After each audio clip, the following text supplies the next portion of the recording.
اللهم صل على محمد وعلى محمد وعجل فرجه. Thank you very much, Sheikh. Jazakumullah khairan. May Allah bless you.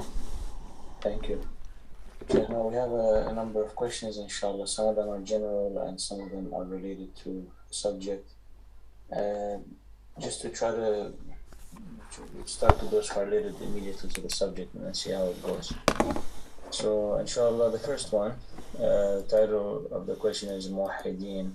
If we take the idea of Ayatollah Mutahhari about some atheists being in fact monotheists, refusing to accept imperfect ideas and images offered to them, wouldn't they be part of that single ummah? And what about people who are religious, but in fact their beliefs and practices are clearly polytheistic?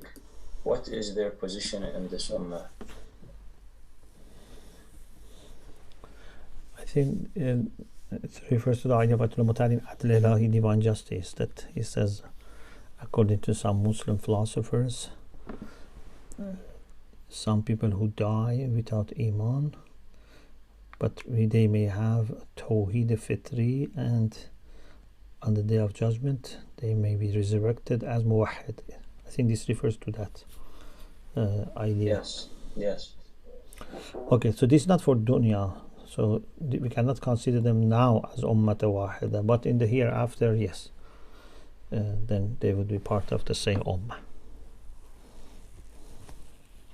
And then in contrast with those who are Muslims but their practices are polytheistic. So they asked about atheists, but also about those who are religious, but in fact their beliefs and practices are clearly polytheistic. So what is the question? What is their position in this ummah that we said is one ummah? So depending on how severe their sins, their bad actions were, sometimes it corrupts everything to the extent that they don't have even Iman, and like son of Prophet Nuh, إِنَّهُ عَمَلٌ غَيْرُ صَالِحٍ. But if it is not that much, then maybe they have Iman but also bad actions, etc. So we have to know the measure of the percentage. So can we say as a follow-up question that when we say this is one ummah, this ummah does not imply that the people in this ummah are necessarily at the top of Tawheed, but that there's a type of Tawheedi trait that keeps them together, because the ayah after that says وَأَنَا رَبُّكُمْ فَاعْبُدُونَ. If it's calling them to وَأَنَا Yes. So those members of this ummah don't have to be all at the same level of piety or at the same level of tawheed and so on and so forth. Is this correct? It seems so. As long as they are faithful, they are part of this ummah. But some are better, some are less perfect. Thank you. The next question is titled Islamic Unity, and it says the following: sometimes showing unity and solidarity with other Muslims implies endorsing the modified image of Islam that they project to the general public. This in turn creates dislike of people for Islam. Why? How do we exercise this? This basically creates dislike of people. People start disliking Islam because we are associating with other Muslims who may project a negative image about Islam. The question continues and says, how do we exercise unity without helping the distorted image of Islam spread further? There is a follow-up to this question. I'll just read it and you can tell me if we separate them one by one. Also, if one finds his Sunni friends to be reasonable and generally tolerant people, is it appropriate to raise certain subjects or historical points that show the correctness of Shi'ism in front of them when there's a good opportunity? I guess we can say that there's two different questions here. Yeah. So the first question is to show unity with other Muslims when they may be presenting a image of Islam that may not evoke the love of people for Islam. I think you need wisdom to find out which has priority if you cannot maintain both. If you can maintain both, you would. If you have to choose, then it needs wisdom and knowledge to understand. sometimes we may keep our relation with those people who have no good reputation, but in private, for example. But sometimes, for example, even in public, because if you don't do this, maybe then wars between Muslims happen, conflicts happen. So we have to find out. It's not one single answer that we can give here.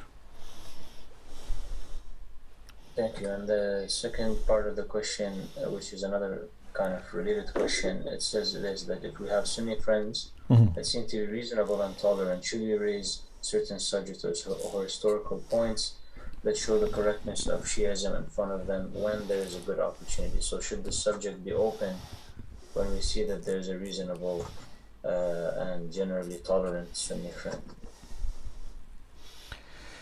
After establishing trust and friendship and mutual understanding, then you can, with wisdom, ادعو إلى سبيل ربك بالحكمة والموعظة الحسنة وجادلهم بالتي أحسن.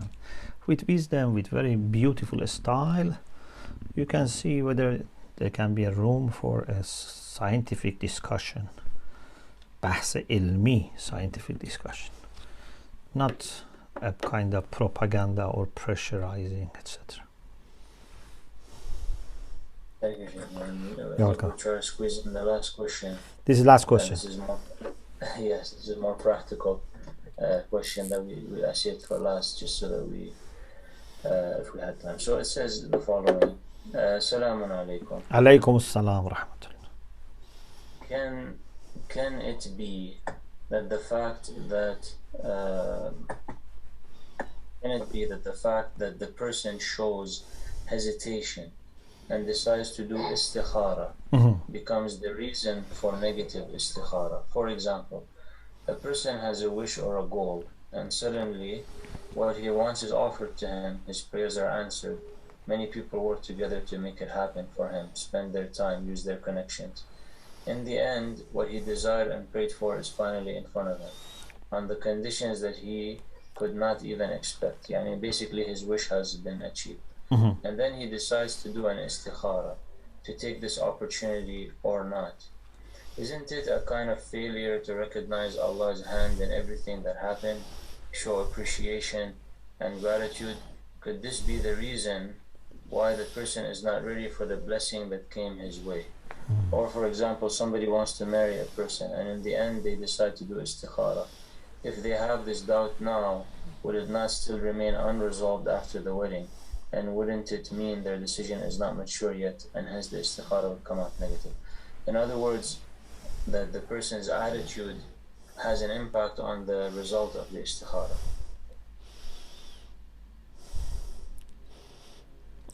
Was it the question? The question was different. I thought. Allahu Alam, best. I read it, but I tried to simplify it. Yes. Yeah, my question is. What was the reason for istikhara? Why this person did istikhara? If we know that, we can better answer.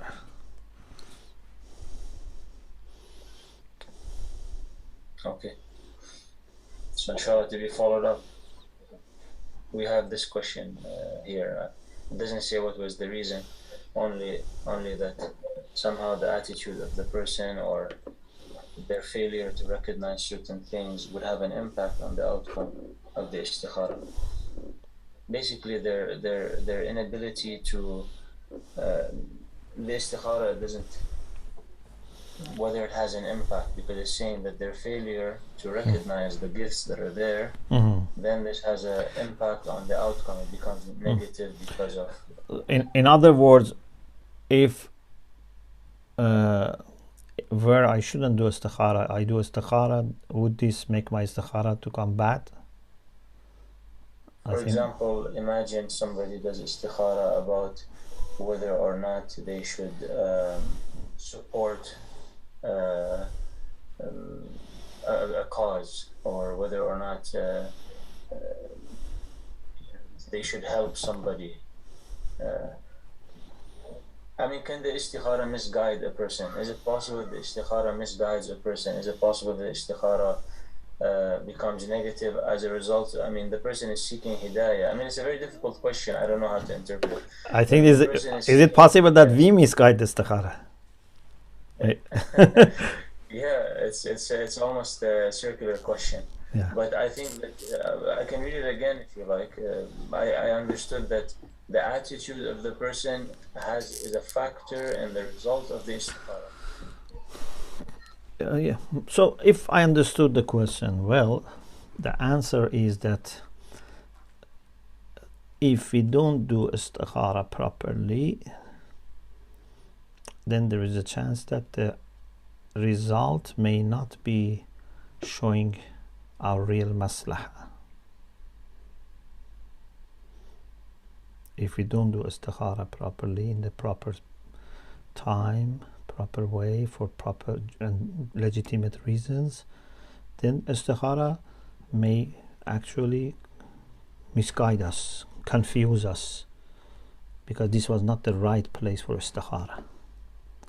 For example, if I do istikhara that should I do Salatul Fajr or not?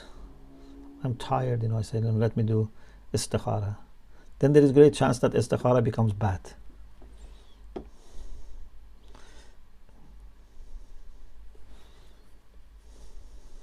Because this person is essentially deserving a type of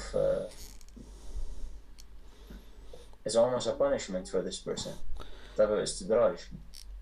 Yeah, it's a kind of a confusion, so this person is misguided, and Allah may increase their misguidance, Or for example, sometimes if I do istikhara and then I keep repeating istikhara, different answers may come. So I will get confused.